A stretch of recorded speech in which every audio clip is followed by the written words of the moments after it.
Morning po and welcome po sa ating day 3 ng Week of Fire.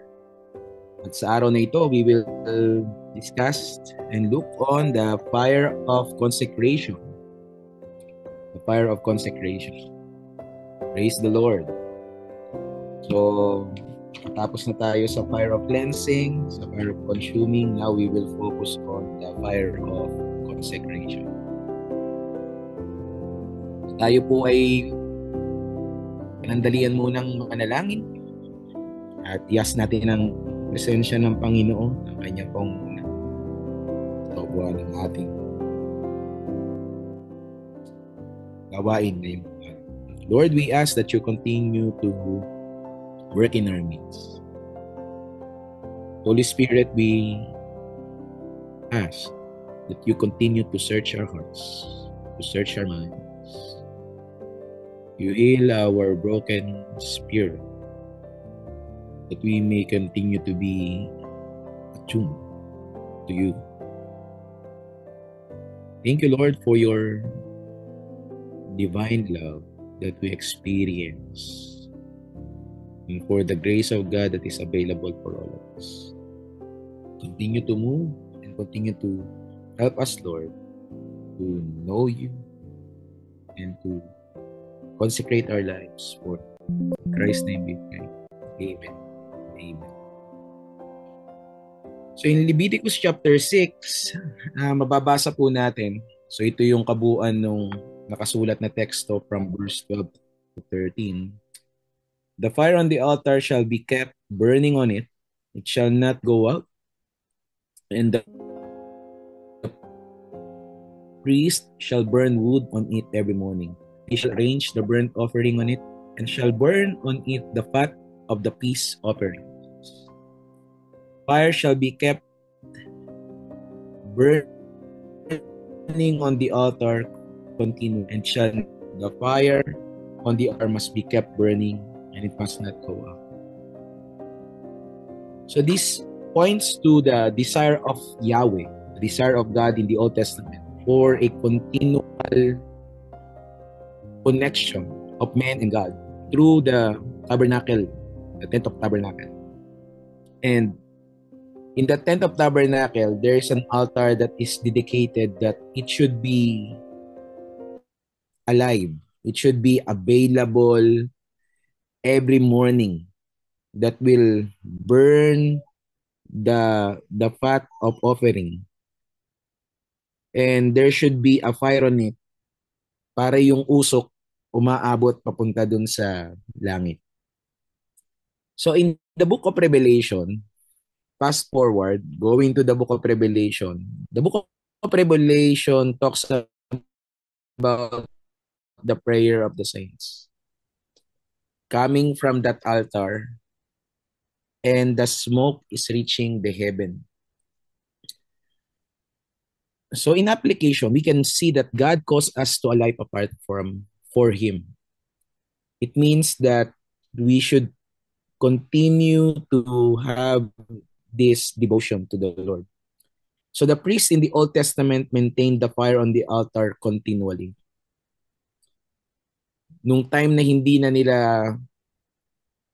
nilalagyan ng apoy, o hindi na sila nag-recreate ng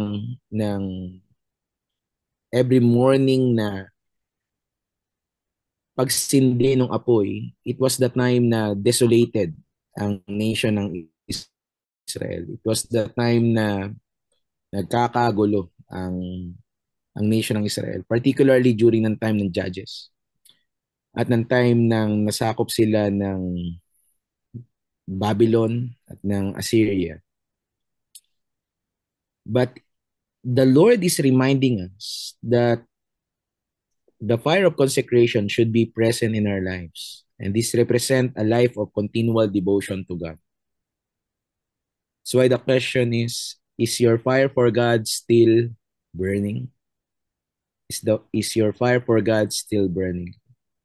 It's why we need to consecrate our life today to this purpose, to His purpose.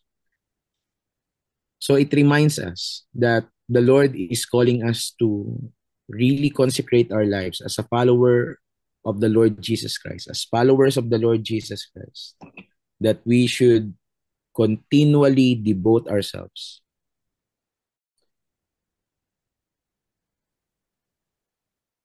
to the Lord. We need to continually devote ourselves. That's why for our prayer points for this day, personally, let's ask the Lord na, let's say to the Lord na, I dedicate my life fully to you. Kept my heart burning for you. The Lord, here I am. I dedicate my life. Keep my heart burning for you. The second is on our family, that may our home be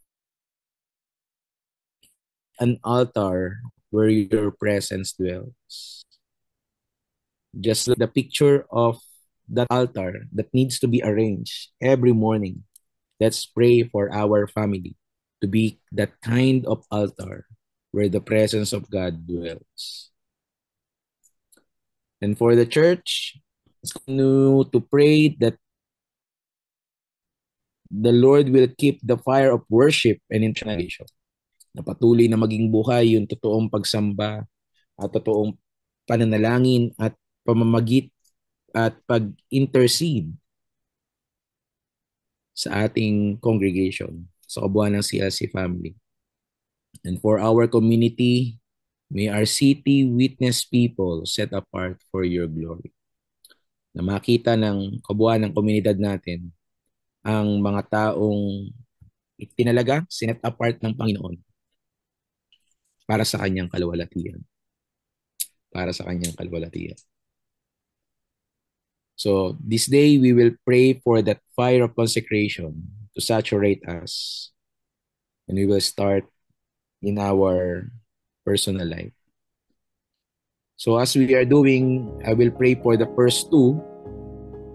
And then, after that, I will ask from the group to pray for the church and the community. So, sama-sama po tayong lumapit sa Panginoon. At sa pagkakataong ito ay patuloy tayong magpakumbaba at patuloy na magpasakop sa malayang kalooban ng Panginoon sa buhay natin.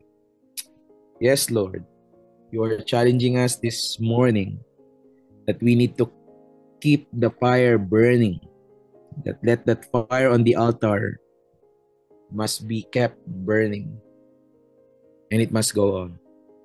Lord, sa aming mga personal na mga buhay, you are challenging us to always devote ourselves, to dedicate our life fully to you.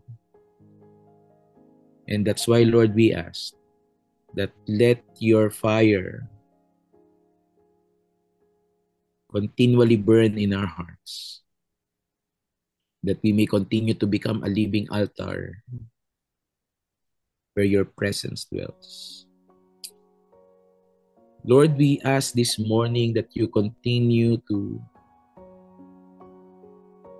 search our heart and know our minds today. Test me, Holy Spirit, if there are unclean thoughts.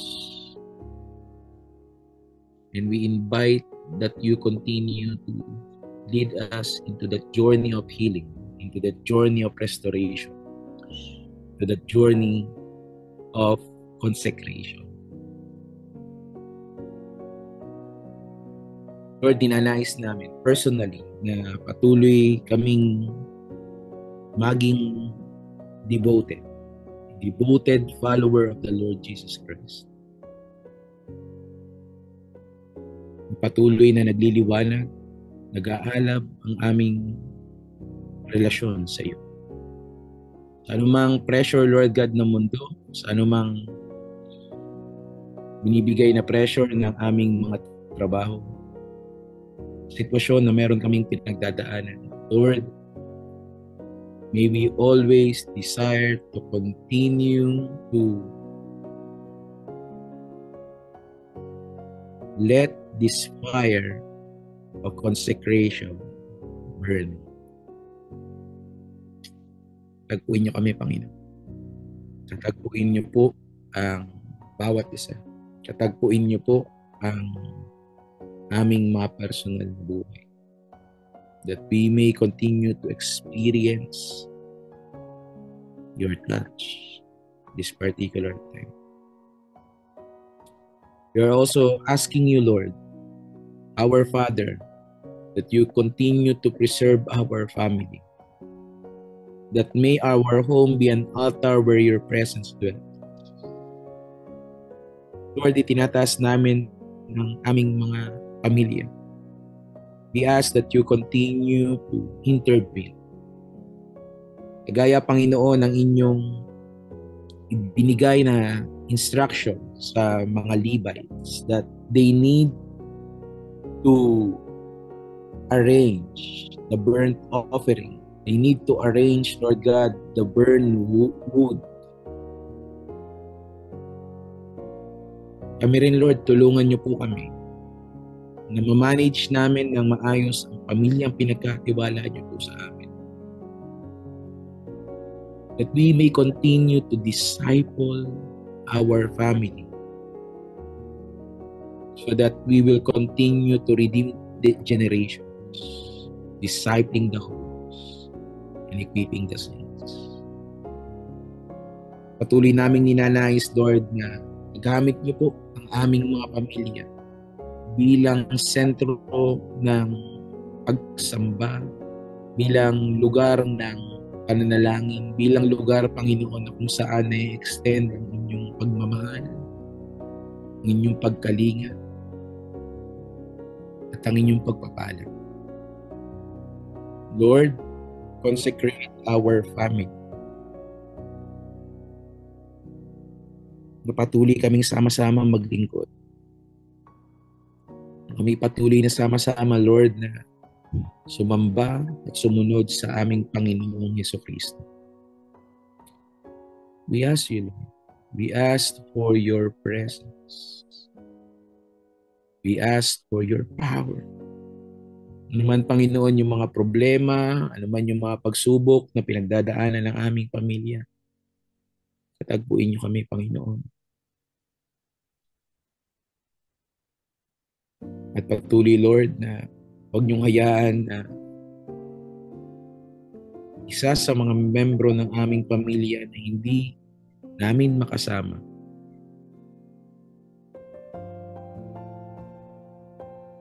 sa paglilingkod at pagsunod kay Kristo Jesus. That's why, Lord, we offer our family to you. We consecrate it. Consecrate it, Lord. And continue to move. Continue to flow. And let your fire continually burn. Salamat, Panginoong Jesus. Kung meron man, Panginoon, na mga may sakit o karamdaman sa kabuuan ng aming mga family members, hayaan niyo po ng inyong kamay ang umabot sa kanila. Patuloy na maranasan ang kagalingan na nagmumula po sa inyo. Meron man nanghihina, Panginoon, sa pananampalataya, let the restoration ipatuloy na kumatagpo, Panginoon, sa kanila. Hallelujah, Lord. We thank you. We bless your holy name. Sa pangalan ni Kristo Jesus. Praise you, Jesus. Praise you, Lord. So, i-ask natin ang ating senior pastor to pray for the church. At let the fire of worship and intercession alive in our congregation.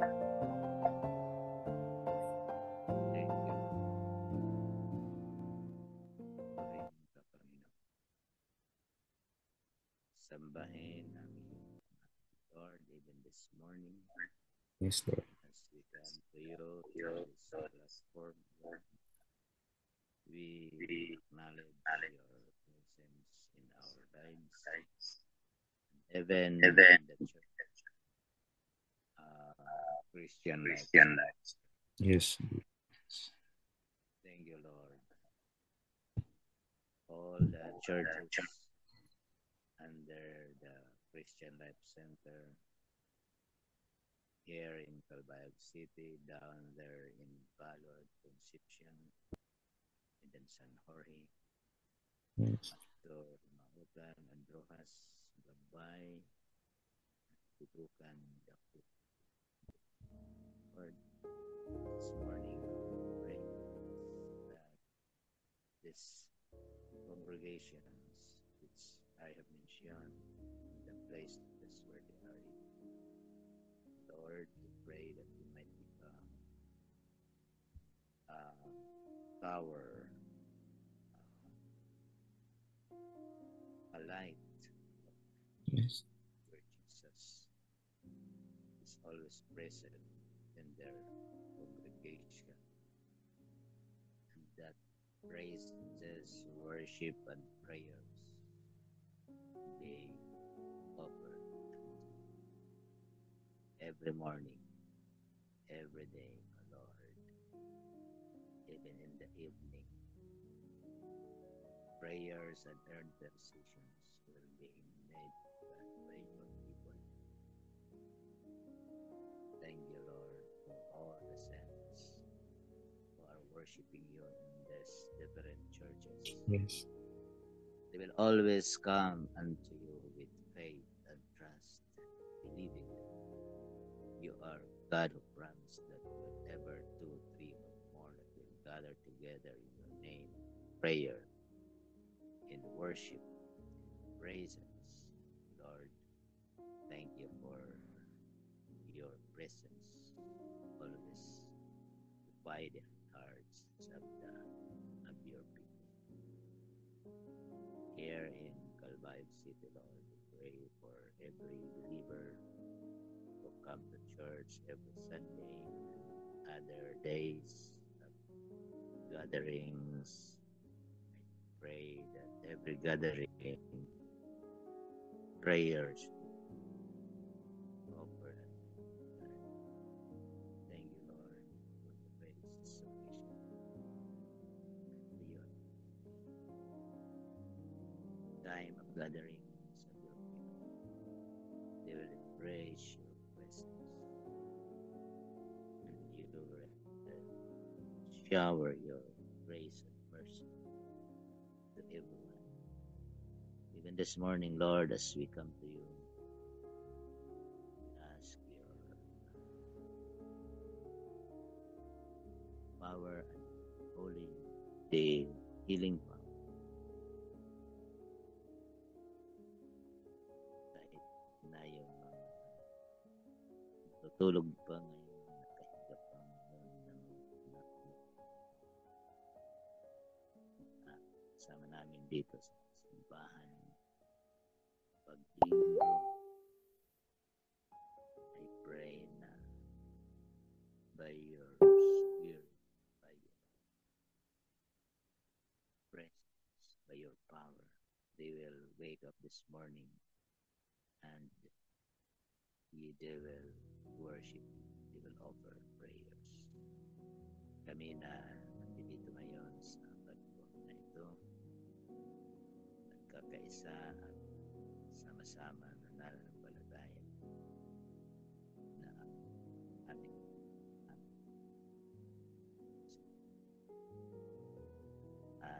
ayun.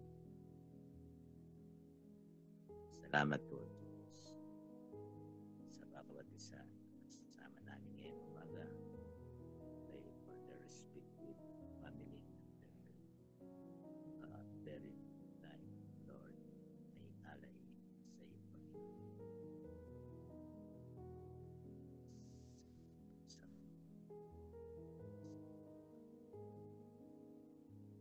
Thank you. Sa iyo na kayo sa amin sa pangalan ni Jesus.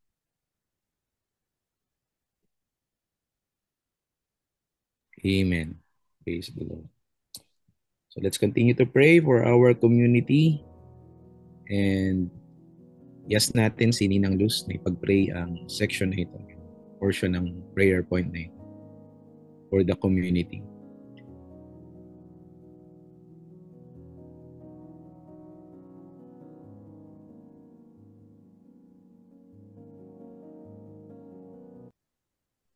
Everyone. Good morning, Lord. Thank you so much for your presence this morning, Lord God. Hallelujah. Lord, salamat o Diyos sa iyong pagkamaupay sa kadatag sa samon. And even, Lord God, we pray for your people, Lord. Hallelujah. Dini po sa Calbayog City, Panginoon, for the people around us, Lord God. Salamat o Diyos. Lord, ikaw ang mag-touch, Lord, sa mga tao nga nakapaligid sa amon, Lord. Hallelujah. In the name of Jesus, siraman po, Lord.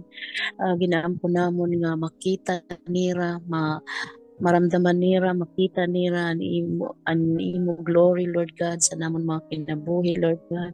Salamat o Diyos, saraman po maka-experience, Lord God, sa pagkamaupay mo, Lord God, kung paano kami nakaka-experience, Lord, sa nimo gugma, sa nimo presensya, Lord God, sa namon mga kinabuhi, Lord, siraliwat, Lord, maka-experience, Lord God, pinaagi sa mga tao, Lord God, nga mga Christians, Lord, makita nila Ginoo ang imo pagkamaupay.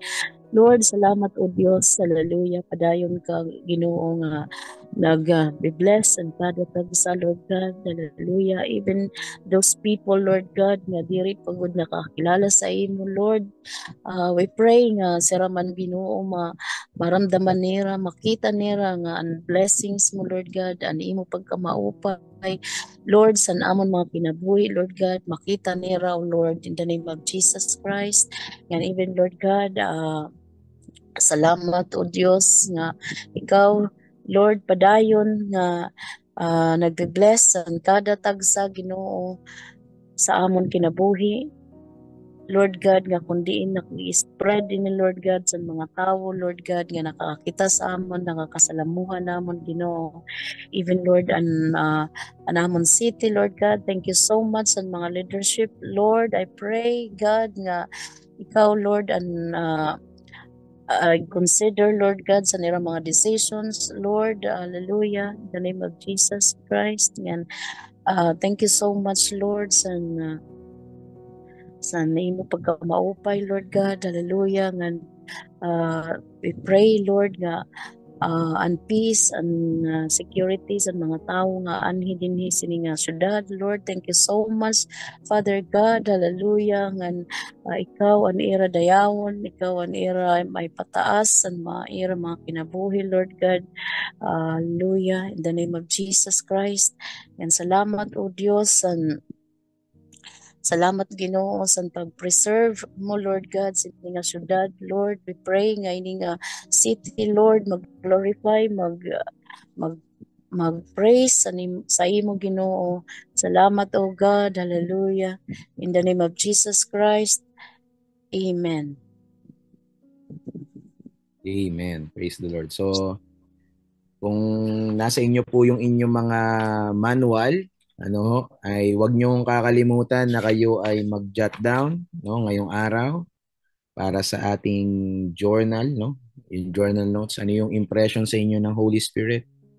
Ano yung dinadala kayo ng Panginoon na dapat maging focus so ninyo para sa araw na ito? So you jot it down. And also, if meron kayong mga prayer request na nilalagay ang Panginoon sa inyo that you need to pray, so you put it there. And then titingnan din natin pagkatapos ng Week of Fire na ito na meron ba tayong mga answered prayers. So sa bandang likod do, merong nakasulat na answered prayers. Meron ba mga tinugon ng mga ang Panginoon sa ating mga panalangin. And also, if your family members or your mga ka-life group ay hindi nakaka-join sa Zoom natin, we encourage them to journey with us by watching the recording and also to run through sa kabuuan din ng ating mga pinag-pray sa kabuuan ng araw na ito. And also,